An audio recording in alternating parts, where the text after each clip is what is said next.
Il est au courant de toutes choses. Vraiment, ne sont-ils pas dans la certitude à l'encontre de leur Seigneur? Vraiment, n'enveloppe-t-il pas toutes choses? Excusez-moi les gens. Oh Seigneur, exalté sois-tu.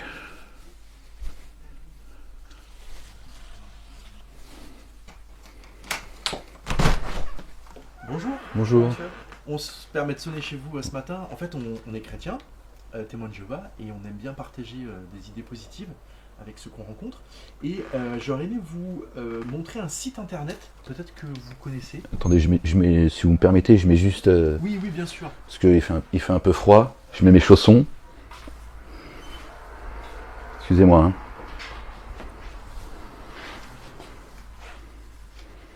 Vous m'avez dit que vous êtes témoin de Jéhovah, c'est ça? Oui, tout à fait. Et je vois que vous êtes croyant, non? Tout à fait. C'est le Coran. J'étais dans ma lecture en fait. Ah bah voyez. On était sur la même longueur d'onde. D'accord, bah oui, écoutez, les esprits se rencontrent.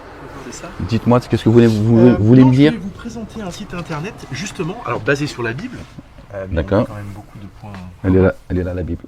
Ah bah ça c'est rare, parce que c'est vrai que quand on Mais non, discute avec les gens... ah oui, mais c'est pas rare, c'est juste... À notre époque un peu quand même. Oui, c'est vrai, vous avez raison. Beaucoup en ont une, mais peu la lisent. Oui. Beaucoup ont le Coran et peu le suivent. Aussi. Le lisent même. Ils suivent tout sauf... bon, c'est comme ça. C'est vrai. Et vous avez toujours été croyant depuis petit? Parce que j'ai toujours été croyant depuis petit.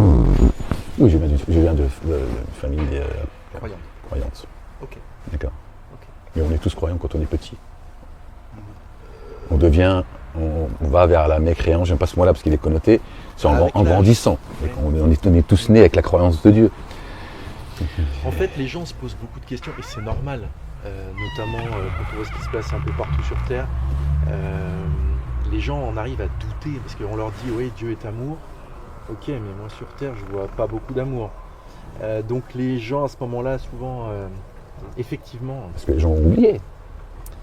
oui, ou ne vont pas chercher les réponses aussi. Alors, qu'est-ce que... L'un des noms de Dieu, c'est paix. Il est le tout rayonnant d'amour. Mais si on s'éloigne de Dieu, on perd cet amour. L'amour, il vient pas de nous. On ne peut pas nous s'auto-magnifier en pensant que l'amour, c'est nous-mêmes. L'amour, il est l'amour. Notre bien-aimé, le fils de notre bien-aimé Marie, que la paix et le salut de Dieu soient sur eux et sur leur famille. Il a dit aimez-vous les uns les autres. D'accord? Il est la parole. Le Coran le confirme.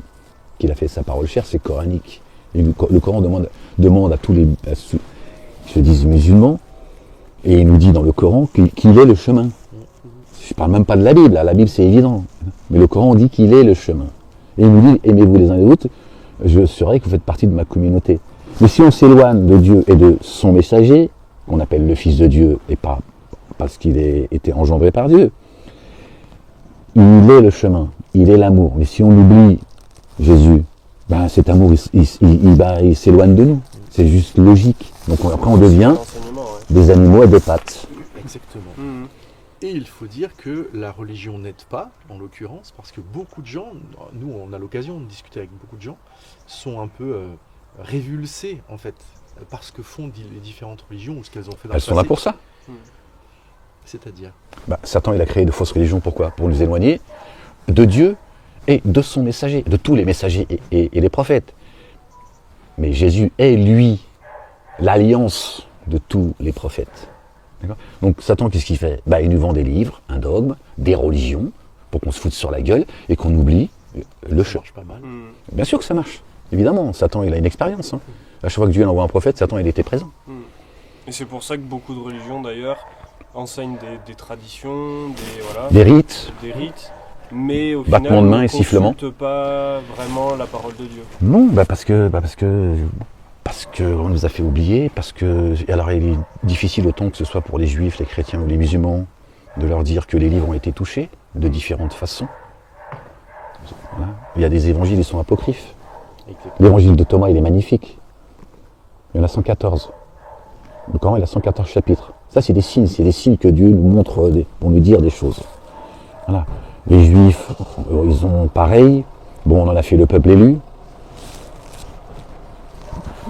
On lui dit que la France est une terre judéo-chrétienne. Chacun en pensera ce qu'il veut. Jésus n'a jamais été juif, Abraham n'est pas juif. Abraham, notre bien-aimé, le patriarche Abraham, on lui dit qu'il est juif, on lui dit que Jésus est juif. On va prendre le cas d'Abraham. La Torah et l'Évangile sont arrivés avant ou après lui? Question. Après, on est d'accord. Donc comment il peut être juif ou chrétien?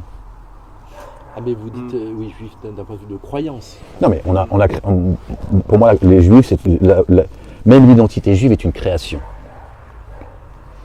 La Torah et l'Évangile sont arrivés après Abraham. Abraham n'a jamais fait partie des associateurs. Il a toujours cherché Dieu. C'est toujours servi de sa boîte crânienne, on va dire ça comme ça. Il ne pouvait pas concevoir que Dieu n'est pas un Dieu unique. Et la Torah, elles sont arrivées après lui. Jésus, quand il est arrivé, lui aussi, le fils de Marie, a reconnu que la Torah est actuelle.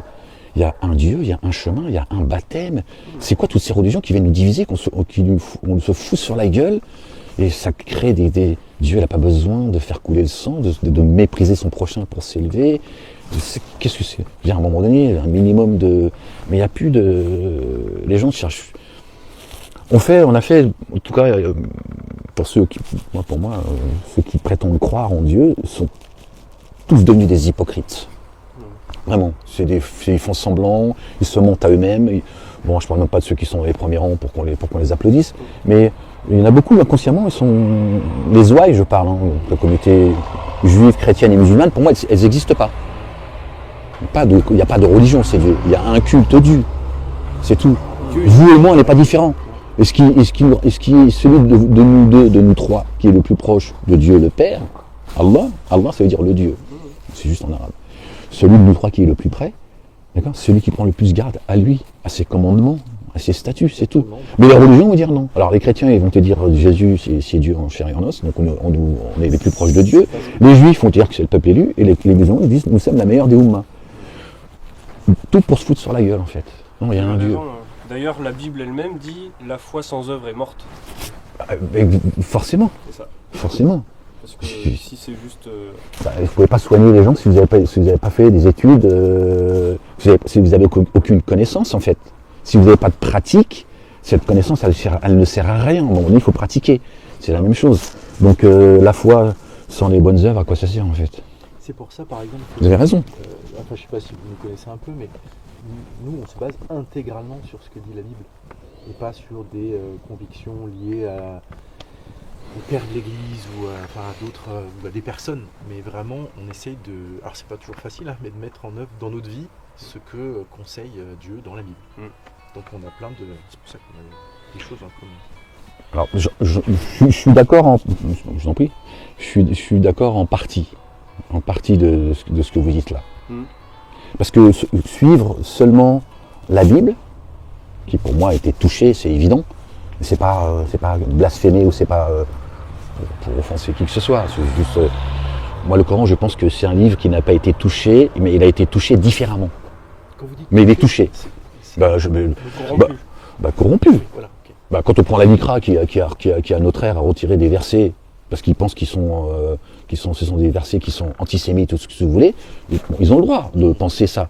Mais qui leur a donné le droit d'enlever ça? C'est comme si le nom de Dieu dans la Bible, en le remplaçant par des types Seigneur. C'est la même chose. Donc déjà là, on peut je prends cet exemple parce que c'est un constat que c'est une preuve qu'on a mis la main dessus. D'accord? Mais suivre seulement la Bible, ou suivre seulement la Torah, ou suivre seulement le Coran, c'est déjà la division.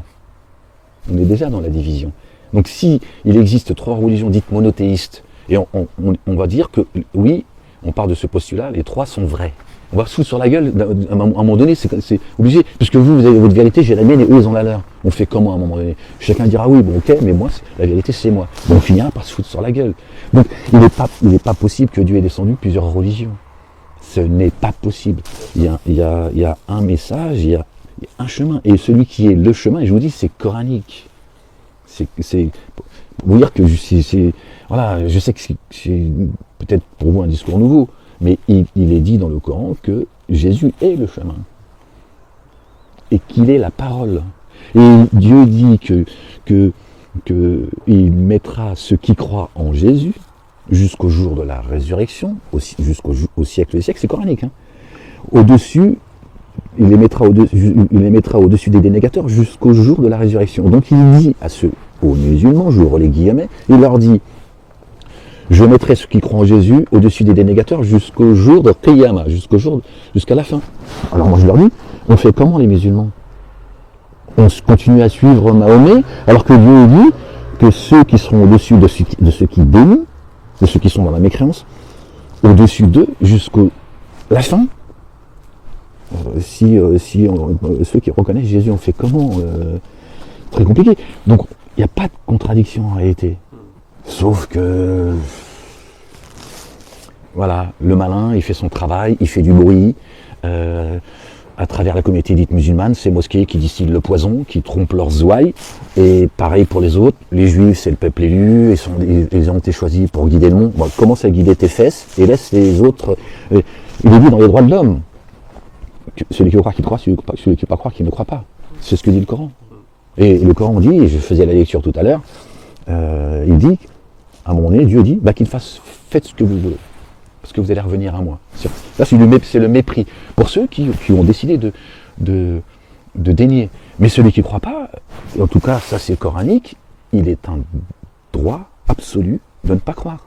Bien sûr. Comment se fait-il qu'il y a des gens dans des mosquées qui appellent au mépris, pour ne pas dire autre chose, de ceux qui ne croient pas? Alors que, donc ils sont anti-Coran. Ils jugent à la place de Dieu, en fait. Seul Dieu pourra faire ce jugement-là quand il aura décidé pire de le encore, faire. c'est qu'ils enlèvent le droit que Dieu a donné à ceux qui ne le croient pas. C'est ça. Donc comment se fait-il qu'on va aller faire couler le sang des gens? Mais c'est normal, c'est juste l'histoire qui se répète, un boulot sous le soleil, Satan il fait son boulot. On nous a demandé de nous aimer les uns les autres.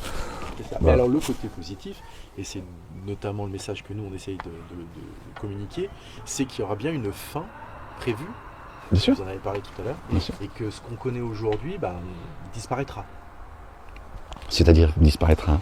Et si on se réfère à ce que dit la Bible, qu'à un moment donné, le fait que Dieu laisse faire les choses, et laisse faire notamment les humains et Satan, ne durera qu'un temps, et qu'à un moment donné, il interviendra. Mais bien sûr, mais vous avez créé la vie et la mort que pour vous éprouver. C'est-à-dire que ici c'est l'épreuve. Donc à un moment donné, il mettra fin à cela. C'est-à-dire qu'une fois que le dernier messager qui sera venu pour boucler la prophétie, pour rappeler les choses, après à un moment donné, il dit stop, ça y est, chacun, à ce moment-là, c'est lui qui tranchera. Chacun viendra avec ses œuvres. Et ce qui est passionnant à l'époque où on vit, c'est que il y a des signes, la Bible donne notamment des signes qui permettraient de distinguer quand, dans l'histoire, Oui. cette chose-là va se produire. Oui, bien sûr. Et on vit une époque qui ressemble drôlement à ces signes énoncés. Il est dit dans le Coran que Jésus sera le signe de l'heure. Peut-être vous l'avez remarqué, je ne sais pas, si je le dis, en même temps c'est une question que je vous pose, de plus en plus de gens parlent de Jésus, en bien ou en mal, on en parle. Et en tout cas pour moi, j'ai fait la corrélation directe avec le Coran, quand le Coran dit « il sera le signe de l'heure ». Donc plus on entendra parler de Jésus, en bien ou en mal, plus il y a de gens qui le reconnaîtront comme étant le Fils de Dieu, mais pas le Fils engendré. Le Fils de Dieu, ça veut dire le grand frère pour tout le monde. Ouais. Voilà. Il est le prophète des prophètes. Et il dit, sachez que c'est un signe. Après, les tremblements de terre, vous entendrez parler de bruit de guerre, Exactement. vous entendrez parler de guerre, voilà, la famine, tout ça font partie des signes. Mais les signes, tout le monde ne les voit pas. Non. C'est vrai. Pourtant, ils sont assez évidents si on veut. Mais pour vous, Mais parce qu'on y prête attention. oui, mais celui à qui Dieu a mis un sceau sur son cœur, il n'y a rien d'évident pour lui s'il atteint de surdité comme on fait. Il a du mal. Il y a un autre signe aussi. Donc, c'est exactement ce que vous avez dit, c'est Matthieu chapitre 24. Car nation s'adressera contre nation, royaume contre royaume. Il y aura des famines, des tremblements de terre. ça Merci. viendra Voilà. tout ce que vous avez dit. Ouais. Et il y a un autre signe intéressant, au verset 14. Et cette bonne nouvelle du royaume sera prêchée sur toute la terre, un témoignage pour toutes les nations, et alors viendra la fin. Il y a aussi cette notion. C'est ce qu'on disait tout à l'heure, il est le signe de l'heure. Là, vous venez vous confirmer par l'évangile ce qu'on était en train de dire. Il sera le signe de l'heure. Tout le monde va essayer même de s'accaparer la tunique de Jésus. Vous verrez, si Dieu nous accorde vie, vous verrez que tout le monde dira Jésus, tout le monde va finir par croire en lui. Mais certains, leur foi ne leur servira à plus rien. Parce que le voile sera tombé, Dieu va réanimer tout le monde. Donc Dieu, il ne restera que sa face, la face de Dieu l'éternel. Jésus, il a dit, le Père est plus grand que moi. Oui. C'est intéressant, vous avez un discours en fait, très proche. Je vous encourage. Mais c'est pas que je suis très proche, je sais, vous n'avez pas fini votre phrase, vous allez me dire très proche de la chrétienté. Non, mais vous êtes croyant et je suis croyant, c'est tout. En fait, vous avez tout résumé. Le reste, c'est que du bidon, le reste. Vous avez tout résumé tout à l'heure. Ce qui compte, à la limite, c'est pas de se prétendre chrétien. Voilà, exactement. C'est notre relation avec Dieu. Dieu et son messager, qui est le Verbe, qui est la résurrection. Et la façon dont on conduit notre vie en fonction de ses principes. Ah oui, on est tous des pécheurs. Ouais. Si Dieu devait nous juger parce qu'on a... L'étiquette qu'on porte, elle n'a aucune importance. Si Dieu devait nous juger, le Coran dit, si je devais juger les humains pour ce qu'ils ont acquis, je ne laisserais pas un être vivant sur terre, pas que les humains. Et qu'est-ce que a dit notre bien-aimé? Que celui qui n'a jamais péché, qu'il jette la première pierre. Le Coran vient juste expliciter et confirmer, c'est tout. On nous a divisés. Exactement. On n'a fait que nous diviser. Je voulais juste... Moi je la garde avec plaisir. C'est le site internet, il n'y a pas de pub, il n'y a pas de... D'accord, j'irai voir. En fait, vous verrez, c'est intégralement basé sur la Bible. Alors c'est super parce que vous allez pouvoir vérifier sur tous les sujets de la vie. Mais vraiment tous. Et c'est extrêmement intéressant. C'est pour ça qu'on prend un peu de notre temps pour aller discuter avec les personnes. C'est ce qui est demandé, hein, de propager l'évangile. Ouais. Et voilà, en tout cas, le Coran et l'évangile. Peut-être vous surprendre. Le Coran et l'évangile et le Coran. Il n'y a pas de... C'est juste, c'est à des moments bien définis. Dieu a descendu la Torah, il a descendu l'évangile, il a descendu le Coran. Et tout le monde est concerné. C'est à des moments, et il n'y a pas de religion qui est au-dessus de l'autre. C'est ça la mécréance, c'est ça ce qu'on appelle... Il n'y a pas un message qui est au-dessus de l'autre. Il y a un Dieu, il y a un chemin.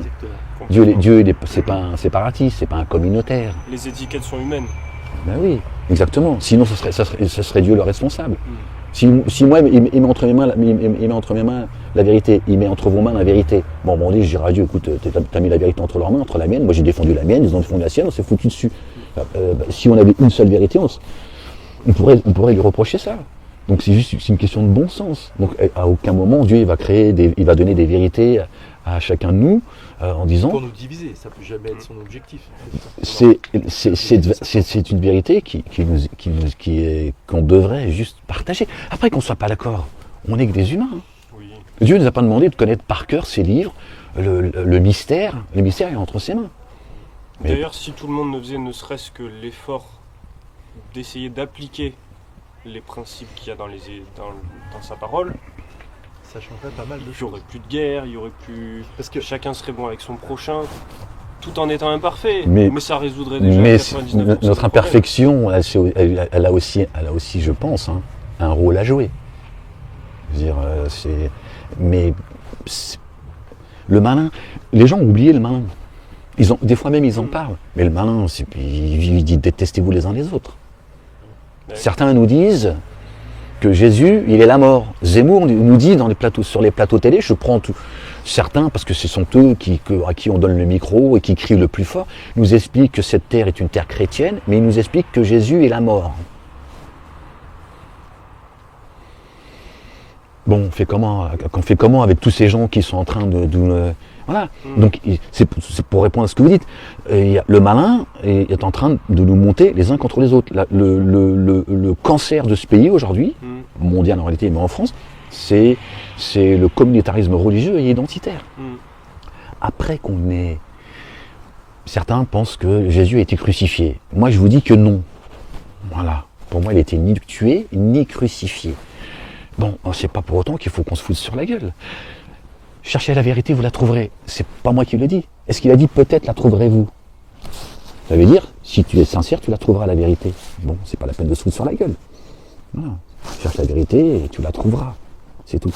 Pour moi, il est la vie. Il ne peut pas être crucifié, il est la vie.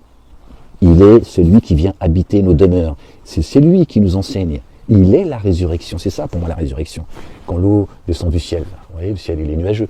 Quand elle tombe dans une terre qui est aride. la terre, elle s'agite, elle se remet à donner vie. D'accord? Ben, quand on dit que Jésus a marché sur l'eau, on pense que c'est un miracle. Pourquoi pas? Moi, ça ne me gêne pas de croire à ces miracles-là. Pour moi, c'est pas ce que ça veut dire. Quand il est dit que Jésus a marché sur l'eau, alors je finis l'explication que je donnais, quand l'eau descend du ciel sur une terre aride, la terre, elle se remet à donner de ses fruits. Sans eau, on peut planter son vœu, il n'y a rien, on est d'accord. Il y a pas, nous, on a été créés de terre. D'accord? L'eau qui descend du ciel, c'est aussi la parole. Et quand la parole descend dans notre terre, on se remet à revivre. On sort des ténèbres à la lumière. D'accord? Et quand on dit que Jésus a marché sur l'eau, ça veut dire que le chemin qu'il a emprunté n'était que la parole. Et il n'a jamais parlé selon sa passion. C'est ça que ça veut dire. Le chemin qu'il a emprunté, quand on dit qu'il a marché sur l'eau, ça veut dire qu'il n'a jamais dit des choses qui sortent en dehors des commandements et des statuts de Dieu. Il l'a dit lui-même d'ailleurs. Il s'est exprimé en ces Et là, termes. pour moi, ça prend tout son sens. On sort des miracles. On est des humains, on a tous besoin de voir. Mais Dieu, il est bien plus grand que ça. On n'a pas apprécié Dieu à sa juste valeur. On croit à plein de choses, des fois qui sont complètement délirantes, mais que Jésus vient visiter notre demeure et qui nous enseigne, il va dire, bon, il délire. Oui, mais toi, tu crois aux sorciers, donc je vois pas pourquoi tu crois aux sorciers, tu crois pas que Jésus, il est encore vivant. Dieu, il l'a élevé. Il n'a pas été ni tué ni crucifié. C'est mon avis, c'est ce que me dit le Coran. Il a été élevé, et il l'a éloigné des dénégateurs. Il n'a pas dit de ceux qui croient. Il est la résurrection. La résurrection, c'est celle-là. On est d'accord avec vous qu'il est toujours en vie. C'est évident. Il est la vie. S'il était mort, il serait donc la mort. Et puis il doit revenir. Sur la croix, on a mis Jésus. Pourquoi? Pour qu'on transporte la mort. Ça me pose un problème quand on porte la croix avec Jésus, on porte la mort. Jésus, il est la vie. Vous avez toutes les grandes croyances là du coup. C'est ça. C'est à peu près. L'idée. Pour moi, c'est Torah, Évangile, Coran et Psaume qui ont été donnés à notre bien-aimé David. Paix et salut de Dieu sur la famille. Merci à vous, merci de. C'est toujours agréable de pouvoir discuter de choses profondes parce que c'est assez rare. Et c'est vrai, c'est assez rare. Oui, bon. Et écoutez, Beaucoup d'appelés, peu d'élus, c'est comme ça, hein, c'est rien de nouveau sous le soleil. on vous souhaite une bonne journée. Soyez bénis, merci à vous. Votre accueil, en tout cas. Avec plaisir. Au revoir. Au revoir, passez une bonne journée.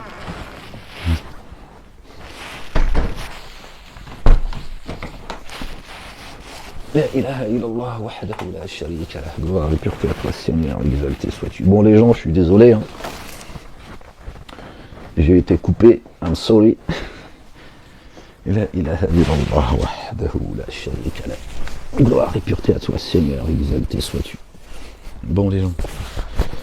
Oh Seigneur, exalté sois-tu. Bon, il y a des gens qui ont frappé, qui ont tapé en discutant un petit peu avec eux. Ouais, calme-toi la bête. Je sais pas, peut-être vous avez entendu, je sais pas. Je vous laisserai la conversation, après tout on les voit pas, donc c'est pas, il n'y a rien de gênant. J'étais arrivé en plus au bout. Voilà. Il y a un moment où j'ai terminé la lecture, ils ont tapé, on a pu discuter, échanger, les témoins de Jéhovah, ils sont gentils, ils sont sympas. Et là, illallah wahdahu la sharika lah. Bon les gens, aimez-vous les uns les autres, que Dieu vous bénisse.